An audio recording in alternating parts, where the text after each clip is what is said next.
Bienvenidos a la presentación del caso común. En este ejercicio presentaremos un escenario ficticio que busca imitar un caso real. Hemos creado este ejercicio para motivar el proceso de aprendizaje a lo largo del programa. No es un caso real, pero durante esta presentación trataremos de hacerlo parecer auténtico para darles un contexto enriquecido. Comencemos. Construimos una simulación de una epidemia de fiebre aftosa en porcinos en un país ficticio llamado Muslan. Los modelos de simulación son representaciones dinámicas de la realidad.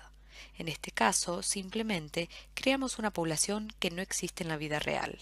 Luego, simulamos cómo se distribuiría una epidemia de fiebre aftosa en esta población. El resultado es similar a lo que se esperaría encontrar en cualquier servicio veterinario de la región que investiga una epidemia, es decir, una base de datos con la localización de las granjas, algunos datos demográficos y, en caso de que haya sido infectada, la fecha de infección. A lo largo de todo el programa, revisitaremos este caso para aplicar las herramientas analíticas que aporten cada uno de los cursos, fomentando así un análisis sistémico y una mirada crítica de la propia práctica profesional. Comencemos entonces recordando los hechos fundamentales acerca del virus de la fiebre aftosa. La fiebre aftosa es una enfermedad causada por un virus de la familia Picornaviridae, uno de los más pequeños que existen, del género Aftovirus, y en realidad está conformada por 7 subtipos diferentes que reciben el nombre de serotipos.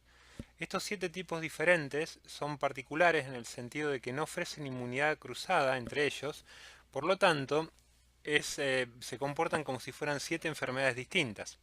Existen vacunas que pueden ayudar a su control, pero estas vacunas primero no funcionan entre distintos serotipos e incluso dentro de los serotipos existe una gran variabilidad de tal manera que no necesariamente una vacuna que protege contra una determinada cepa dentro de un serotipo lo hará contra otras cepas.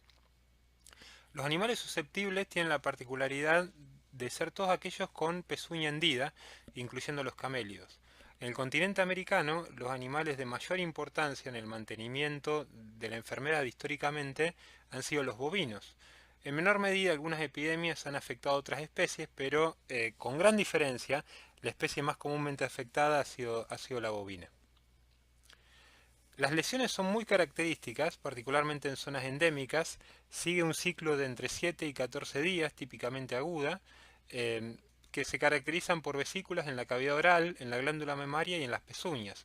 Esto hace que los animales típicamente les cueste caminar, movilizarse, alimentarse y por lo tanto existen pérdidas importantes desde el punto de vista de la morbilidad y asociada con la producción. Pero la mortalidad es muy baja, con excepción de los animales jóvenes que suelen sufrir mortalidades como consecuencia de afecciones cardíacas principalmente, en ausencia de inmunidad. La transmisión se da principalmente por contacto directo a través del movimiento de animales. En algunas condiciones, en algunos ecosistemas se han descrito algunos reservorios, sin embargo, en el continente americano es generalmente aceptado que estos reservorios no parecen jugar un papel importante en la epidemiología, el movimiento es lo más importante, y en forma indirecta a través de transmisión por aire, vehículos contaminados, ropas o instalaciones. En general, en las últimas décadas se ha progresado muchísimo el control global de la fiebre aftosa. El continente americano pasó de tener grandes territorios infectados por la enfermedad a prácticamente, como podemos ver, encontrarse libre en casi su totalidad, con Centroamérica y Norteamérica y las islas del Caribe libres, sin vacunación. Algunas zonas de Sudamérica también libres sin vacunación, vastas zonas libres con vacunación y algunas áreas en las que todavía queda progresar un poco en su control. Pero como pueden ver en este gráfico, el continente americano ha progresado muchísimo comparado con el continente africano y el continente asiático, por ejemplo. Una gran pregunta que nos surge al ver esta enfermedad, una enfermedad que no es zoonótica, que causa grandes pérdidas relacionadas con el comercio, es por qué el mundo le ha dado tanta importancia, y esto es un aspecto que es interesante discutir con mayor profundidad. ¿Por qué la fiebre aftosa es tan importante? Porque es una enfermedad que sin ser una zoonosis despierta tanta atención y es tan importante para los servicios veterinarios. Para conocer un poco más acerca de la importancia de la fiebre aftosa, viajamos a Río de Janeiro, al laboratorio de referencia regional Panaftosa, para entrevistarnos con el director del programa de enfermedades vesiculares, el doctor Alejandro Rivera. Estamos con Alejandro Rivera. Alejandro es veterinario, epidemiólogo chileno, con muchos años de experiencia en el trabajo de fiebre aftosa y actualmente coordina el laboratorio de enfermedades vesiculares, específicamente aftosa, en Panaftosa. Alejandro, ¿por qué, para hablar un poco de fiebre aftosa, nosotros revimos ya un poco las características principales de la epidemiología de fiebre aftosa? Y bueno, entendiendo que no es una zoonosis y su efecto en cuanto a pérdidas directas es limitado, ¿por qué es tan importante? ¿Por qué los países se han concentrado globalmente, no solamente de Sudamérica, se han concentrado tanto en fiebre aftosa? Bueno, es interesante tu pregunta porque justamente las características iniciales con las cuales se describe fiebre aftosa aparentemente la hace como una enfermedad digamos, de menor importancia. Pero no debemos olvidar lo siguiente. Uno, que esta infección afecta a las más importantes especies productivas no aviarias de la ganadería, ¿no? Si usted excluye las aves, todas las otras especies se afectan, ¿no? Principalmente los bovinos, los pequeños rumiantes, los cerdos en todas partes del mundo. Entonces, no hay una enfermedad que tenga ese espectro, ¿no? de especies involucradas como su efecto patógeno.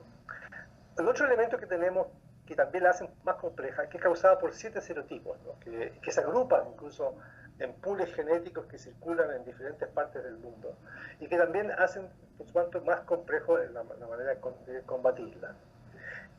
Y otro elemento que creo que es clave también, y está ampliamente descrito por una serie de trabajos, es que a pesar de tener una baja mortalidad, es reconocidamente como la que tiene la mayor capacidad de propagación, tanto dentro de los establecimientos o rebaños afectados, como también entre los rebaños, ¿no? O sea, tú en 3 a 5 días ya tienes un nuevo animal infectado y con la capacidad de transmitir a muchos otros animales. Incluso creo que acá se describe que su RO es una de las más altas que se registra para las enfermedades infecciosas. Por lo tanto, eso nos lleva entonces a una enfermedad con una alta capacidad de propagación. Y yo quisiera apoyarme un poco en la parte del impacto, porque me parece interesante revisar con un poquito más de detalle y apoyarme en lo que escribió por ahí Ruston, que es un veterinario que seguramente ustedes lo conocen, economista del Royal Veterinary College, que hizo un trabajo por allá por el 2008 para apoyar la estrategia global de fiebre aftosa que se aprobó en el 2012. Entonces, él plantea en realidad un modelo de medir el impacto por 2 aspectos, por 2 líneas. Uno es lo que tú mencionas, las pérdidas directas, ¿no? Que corresponderían en este caso a dos variantes. Una que llama las visibles, ¿no? Que son las que tienen que ver justamente con lo que vemos del efecto de la enfermedad, que al final repercuten en un menor rendimiento productivo en carne y leche, por ejemplo, y en algunos casos muerte, por ejemplo. Y también incluso le incorpora un impacto que llama él directo pero invisible, cuando se afecta el área o la esfera reproductiva de los animales por causa de esta infección. Bueno, esa es una parte, ¿no? La otra línea que creo que también es importante son las pérdidas que denomina indirectas, que vienen a ser todo lo que significan los costos para el control y el manejo de la enfermedad, y las pérdidas que tenemos por menores ingresos, ¿no? Porque la zona está afectada. Y aquí en menores ingresos tenemos el no acceso a mercados, ¿no? Que para los efectos de nuestra ganadería reciben menores precios por sus productos o a menor acceso a tecnología. Entonces, ¿qué es lo que hizo Ruston? Ruston hizo unas estimaciones y él, solo para poner los números, pero para decir las magnitudes que significan esto, ¿no? En el año 2008, más o menos, se estima que más o menos del orden de 20 millones de bovinos se han infectado de fiebre aftosa, 11,9 millones de cabras, 11,6 millones de cerdos, 9,7 millones de ovejas, ¿no? Siendo el impacto mayor en África, India, resto de Asia y China, ¿no? China principalmente tenemos los cerdos.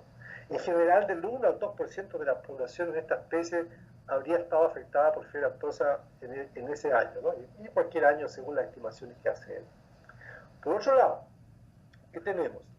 Que se aplican del orden de 2,35 billones de dosis de vacuna para su control, que es la principal herramienta del control. Y el impacto que él mide a partir de este modelo de evaluación y de las acciones de control lo estima anualmente del orden de los 5 billones de dólares, ¿no?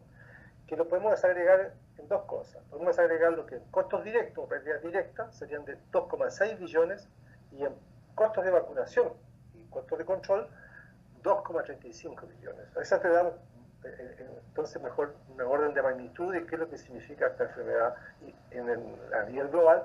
Y yo creo que eso explica también por qué los países le ponen tanto empeño en su control.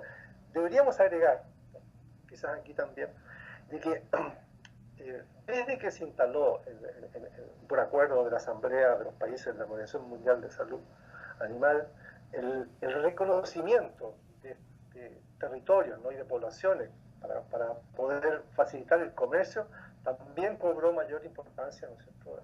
El impacto que tiene cuando un país o una zona no tiene un estatus reconocido, ¿no? de esta enfermedad y por lo tanto requiere hacer inversiones en su control, ¿no? Así que yo creo que de esa manera podría responder esta parte de esta pregunta, ¿no? Partiendo de este recordatorio como marco, es tiempo de que vayamos a nuestro caso común. En Muslan, la producción de cerdos ocupa el segundo lugar en las actividades agrícolas del país, siendo el sector ganadero más grande y aportando el 35% de la producción efectiva, generando un producto económico total de 3.900 millones de dólares. Alrededor del 44% de la producción anual de cerdos del país se exporta. Vamos a pretender que Canadá es el principal importador de cerdos vivos de Muslan, mientras que los principales importadores de productos congelados serán Japón, México, China y Rusia. En este contexto, para cualquier país o región con este perfil productivo, la aparición de fiebre aftosa, con la consecuente pérdida del estatus de libre, tendría efectos devastadores. Ahora nos moveremos en la línea de tiempo de nuestro brote hipotético. En la tarde del 5 de junio del 2015, John Doe, un productor porcino de las afueras de Renan, un poblado de la península de Kiri, detectó varios de sus animales con signos de enfermedad. Inmediatamente llamó a su veterinario asesor, McGeever, y durante la conversación a este le pidió que le describiera el cuadro que estaba observando los animales. El productor informó que los animales, en forma general, presentaban decaimiento, falta de apetito, algunos presentaban inestabilidad de las patas traseras y temblores. También mencionó haber visto que algunos de los animales presentaban lesiones superficiales, a las cuales describió como abrasiones. Decidieron entonces que el veterinario visitaría la granja la mañana siguiente. La mañana del 6 de junio, el doctor Giver constató los signos clínicos y las lesiones que presentaban los animales afectados y verificó la rápida difusión de la enfermedad. Por ello, consideró que sería necesario notificar el caso a la oficina local del Servicio Veterinario Oficial como una sospecha de enfermedad vesicular. La respuesta fue inmediata. 4 horas más tarde, el veterinario del servicio oficial estaba en el establecimiento, llevando a cabo la recolección de las muestras biológicas para la confirmación del agente etiológico. Las muestras fueron remitidas al Laboratorio de Referencia Nacional. También enviaron la notificación interna a la Oficina Central del Servicio Veterinario en la capital del país. Se estableció la cuarentena del establecimiento afectado y también se extremaron las medidas de bioseguridad a fin de disminuir el riesgo de difusión del agente. Al día siguiente, el 7 de junio, Muslan notifica a la OIE la sospecha de un brote de fiebre aftosa. El 8 de junio, el laboratorio confirma el diagnóstico de fiebre aftosa. Las muestras remitidas son caracterizadas como serotipo Asia-1. Mientras tanto, la epidemia evoluciona y los servicios veterinarios coordinan los pasos de la investigación epidemiológica del brote, el seguimiento y documentación en tiempo real de los nuevos casos y las maniobras de control a ser implementadas. Las unidades de diagnóstico y epidemiología comienzan la investigación retrospectiva para intentar identificar la fuente del ingreso del virus. La rastreabilidad del caso índice permite a los veterinarios del servicio oficial identificar el caso primario. Uno de los empleados de John criaba cerdos de traspatio para su consumo. Reconoció haber alimentado a los animales con residuos de su cocina y que el mes pasado se había consumido embutidos secos de carne de búfalo producidos en Tailandia que habían sido obsequio de un pariente que estuvo de viaje en aquel país. Mientras tanto, el 12 de agosto, con 16 casos confirmados, el impacto de la enfermedad era claro. Los mismos se deberían principalmente a las grandes pérdidas esperables asociadas a la enfermedad, tales como la mortalidad y la disminución de la productividad, como así también los costos relativos al control de la epidemia y finalmente y probablemente los más significativos, aquellos vinculados a la pérdida de mercados internacionales. El 16 de febrero del 2016 se registra el último brote. Las autoridades comienzan la preparación de la documentación a ser presentada a la OIE con el objeto de recobrar el estatus de libre. Dada la estrategia implementada, el estatus de libre sin vacunación puede ser restablecido el 28 de mayo del 2016. Las consecuencias económicas del brote podrían ser recién cuantificadas verazmente a mediano plazo, tiempo que requerirá la total recuperación de la industria porcina en Muslan todavía es un interrogante.